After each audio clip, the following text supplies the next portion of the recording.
Paint সেক্টরের leader company Asian Paints limited. Asian পেইন্টসের হচ্ছে কোয়ার্টার 3 রেজাল্ট আউট হয়ে গেছে। কোয়ার্টার 3 রেজাল্টের পারফরমেন্স কী টাইপের দিয়েছে এশিয়ান পেইন্টস, সেটাকে নিয়ে আমরা অ্যানালিসিস করব। তার আগে হচ্ছে আমরা কোম্পানিটার হচ্ছে চার্ট প্যাটার্নটাকে নিয়ে অ্যানালিসিস করব, দেখব যে শেয়ার হোল্ডারদের কতটা রিটার্ন জেনারেট করেছে বা ওয়েলথ ক্রিয়েট করে দিয়েছে, সেটাকে নিয়ে আগে আমরা ফার্স্ট অ্যানালিসিস করব। আফটার দ্যাট হচ্ছে আমরা কোম্পানিটার হচ্ছে কোয়ার্টার 3 রেজাল্টের পারফরমেন্স কী টাইপের দিয়েছে সেটাকে নিয়ে অ্যানালিসিস করব। তো কোম্পানিটা হচ্ছে পেইন্ট সেক্টরের লিডার কোম্পানি এবং নিফটি 50-র কিন্তু একটা স্টক, এইটুকুনি কিন্তু মাথায় রাখবেন। কোম্পানিটা এখন ট্রেড করছে 3,249 টাকা 70 পয়সায় এখন ট্রেড করছে। তো আমরা যদি চলে যাই কোম্পানিটার মার্কেট ক্যাপিটালাইজ, তাহলে মার্কেট ক্যাপিটালাইজ হচ্ছে অ্যাপ্রক্স বলতে পারেন 3 লাখ কোটি টাকার মার্কেট ক্যাপিটালাইজ। অর্থাৎ এই কোম্পানিটাকে আমরা ব্লু চিপ লার্জ ক্যাপ টাইপের কোম্পানি হিসাবে কিন্তু কনসিডার করতেই পারি। তো কোম্পানিটার একদিনের পারফরমেন্স হচ্ছে 1%-এর মতন নেগেটিভ রিটার্ন জেনারেট করেছে একদিনে। 5 দিনের পারফরমেন্স করেছে 1.5%-এর মতন নেগেটিভ রিটার্ন জেনারেট করেছে 5 দিনে। আমরা যদি চলে যাই এক মাসে হচ্ছে 2.5%-এর মতন নেগেটিভ রিটার্ন জেনারেট করেছে এক মাসে। 6 মাসের পারফরমেন্স দিয়েছে 7.5%-এর মতন নেগেটিভ রিটার্ন জেনারেট করেছে 6 মাসে। 1 জানুয়ারি থেকে পারফরমেন্স করেছে 4%-এর মতন নেগেটিভ রিটার্ন জেনারেট করেছে 1 জানুয়ারি থেকে। আমরা যদি চলে যাই এক বছরে, তো এক বছরে পারফরমেন্স দিয়েছে 10%-এর মতন পজিটিভ রিটার্ন জেনারেট করেছে এক বছরে। তো ন্যাচারাল ব্যাপার, আমরা জানি যে শর্ট টার্মে সেভাবে ওয়েলথ ক্রিয়েট হয় না স্টক মার্কেট থেকে। যত লং খেলবেন স্টক মার্কেটে তত হচ্ছে ওয়েলথ ক্রিয়েট হয়। বাট এই কোম্পানিটা কিন্তু শর্ট টার্মে অর্থাৎ এক বছরে কিন্তু একটা ওকে টাইপের পারফরমেন্স করেছে, আমরা এইটুখানি বলতেই পারি। তো এখন দেখার বিষয় কোম্পানিটা কি লং টার্মে ভালো পারফরমেন্স করেছে, লং টার্মে কি শেয়ার হোল্ডারদের ওয়েলথ ক্রিয়েট করে দিয়েছে, সেটাই কিন্তু এখন আমাদের দেখার বিষয়। তাহলে আমরা চলে যাচ্ছি কোম্পানিটার 5 বছরের চার্ট প্যাটার্নে। তাহলে 5 বছরে পারফরমেন্স করেছে 132%-এর মতন পজিটিভ রিটার্ন জেনারেট করেছে 5 বছরে। তো 100% মানে ইনভেস্টমেন্ট ডবল, তো ইনভেস্টমেন্টকে কিন্তু ডবলের অনেকটাই বেশি করে দিয়েছে 5 বছরে। তো সেই হিসাবে কিন্তু একটা ডিসেন্ট টাইপের পারফরমেন্স করেছে, আমরা এইটুখানি বলতেই পারি। তো ন্যাচারাল ব্যাপার, আমরা জানি যে ব্লু চিপ লার্জ ক্যাপ টাইপের কোম্পানিগুলোর মূল টার্গেট হচ্ছে 5 বছরে ইনভেস্টমেন্টকে ডবল করা। তো এই কোম্পানিটা কিন্তু 5 বছরে ইনভেস্টমেন্টকে কিন্তু ডবলের অনেকটাই বেশি করে দিয়েছে। তো সেই হিসাবে কিন্তু একটা ডিসেন্ট টাইপের পারফরমেন্স করেছে, আমরা এইটুকুনি বলতেই পারি। তো এইবারে আমরা চলে যাব কোম্পানিটার ম্যাক্সিমাম চার্ট প্যাটার্নে। তাহলে ম্যাক্সিমাম চার্ট প্যাটার্ন হিসাবে পারফরমেন্স করেছে 27,254%-এর মতন কিন্তু পজিটিভ রিটার্ন জেনারেট করেছে অল টাইম বা ম্যাক্সিমাম। তো কোম্পানিটা লিস্টেড হয়েছে কবে, 1999-এ। তাহলে 1999 থেকে কিন্তু এখনও অবধি রিটার্ন জেনারেট করেছে 27,254%-এর মতন পজিটিভ রিটার্ন জেনারেট করেছে অল টাইম বা ম্যাক্সিমাম। তো ম্যাক্সিমাম চার্ট প্যাটার্নটা কিন্তু লেফট টু রাইট ওপরের দিকে মুভ করছে। তো সেই হিসাবে কিন্তু একটা ডিসেন্ট টাইপের চার্ট প্যাটার্ন হিসাবে আমরা কনসিডার করতেই পারি।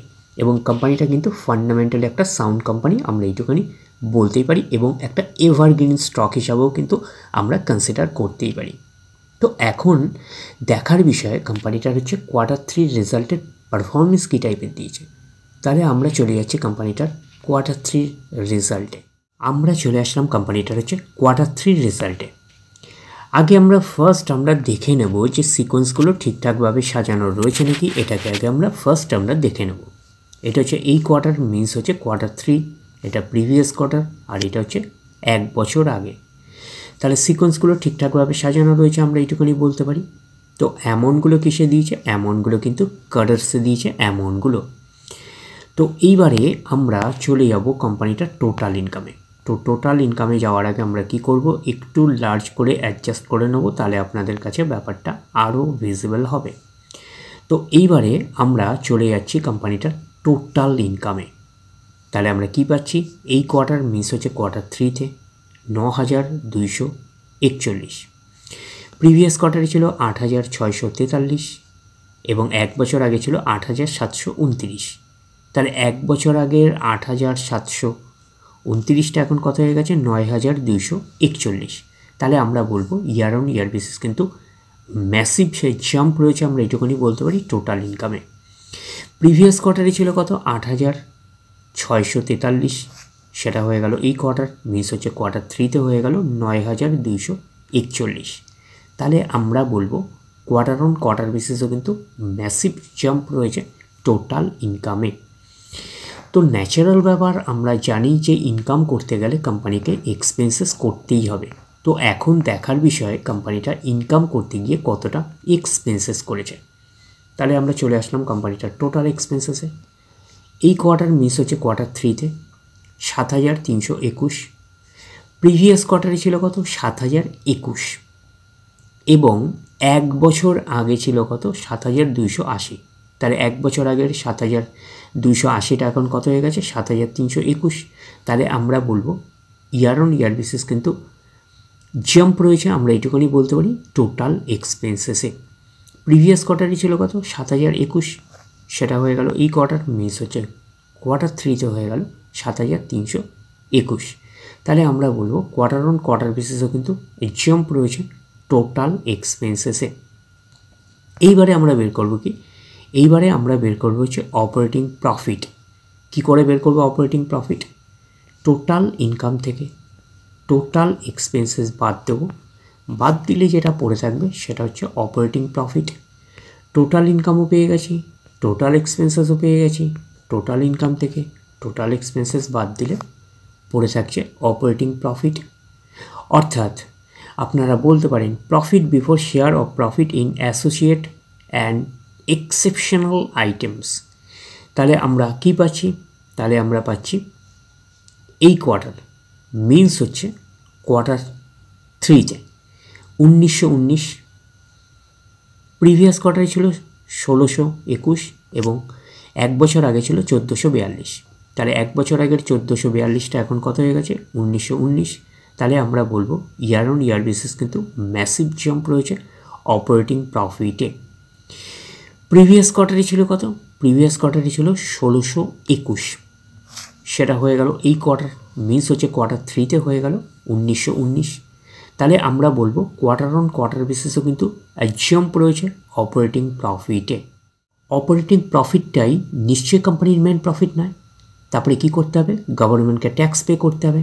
গভর্নমেন্টকে ট্যাক্স পে করার পরে কোম্পানির কাছে যেটা পড়ে থাকবে সেটা কোম্পানির ফাইনাল প্রফিট বা নেট প্রফিট হিসাবে আমরা কনসিডার করতে পারি।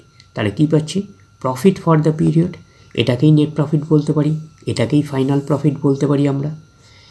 এই কোয়ার্টার মিস হচ্ছে কোয়ার্টার 3তে 1,475, প্রিভিয়াস কোয়ার্টারে ছিল 1,232 এবং এক বছর আগে ছিল 1,097। তাহলে এক বছর আগের 1,097টা এখন কত হয়ে গেছে? 1,475। তাহলে আমরা বলবো ইয়ার অন ইয়ার বেসিস কিন্তু ম্যাসিভ জাম্প রয়েছে নেট প্রফিটে। প্রিভিয়াস কোয়ার্টারে ছিল কত? 1,232, সেটা হয়ে গেল এই কোয়ার্টার, মিস হচ্ছে কোয়ার্টার 3তে হয়ে গেল 1,475। তাহলে আমরা বলবো কোয়ার্টার অন কোয়ার্টার বেসিসও কিন্তু জাম্প রয়েছে নেট প্রফিটে। এইবারে আমরা চলে যাব কোম্পানিটার হচ্ছে ইপিএসে অর্থাৎ আর্নিং পার শেয়ারে। তাহলে আমরা চলে আসলাম ইপিএসে অর্থাৎ আর্নিং পার শেয়ারে। এই কোয়ার্টার মিস হচ্ছে কোয়ার্টার 3তে 15.10, প্রিভিয়াস কোয়ার্টারে ছিল কত? 12.57 এবং এক বছর আগে ছিল 11.19। তাহলে এক বছর আগের 11.19টা এখন কত হয়ে গেছে? 15.10। তাহলে আমরা বলবো ইয়ার অন ইয়ার বেসিস কিন্তু জাম্প রয়েছে ইপিএসে অর্থাৎ আর্নিং পার শেয়ারে। প্রিভিয়াস কোয়ার্টারে ছিল কত? 12.57, সেটা হয়ে গেল এই কোয়ার্টার, মিনস হচ্ছে কোয়ার্টার 3তে হয়ে গেল 15.10। তাহলে আমরা বলবো কোয়ার্টার অন কোয়ার্টার বেসিসও কিন্তু জাম্প রয়েছে ইপিএসে অর্থাৎ আর্নিং পার শেয়ারে। তো ন্যাচারাল ব্যাপার, আমরা জানি যে নেট প্রফিটের রিফ্লেকশনটা ইপিএসে পাই, তো নেট প্রফিটের রিফ্লেকশনটা আমরা ইপিএসে পেয়েছি। তো ওভারঅল কনক্লুশনে আমরা আসলাম যে এশিয়ান পেইন্টসের হচ্ছে আমরা এইটুখানি বলতে পারি যে কোয়ার্টার 3 রেজাল্ট আউটস্ট্যান্ডিং টাইপের একটা পারফরমেন্স করেছে, আমরা কিন্তু এইটুখানি বলতেই পারি। তাহলে ওভারঅল ভিউটা আপনাদের কাছে ক্লিয়ার। তাহলে এই অবধি, নেক্সট ভিডিওতে আবার আপনাদের সাথে আমার দেখা হচ্ছে। ধন্যবাদ।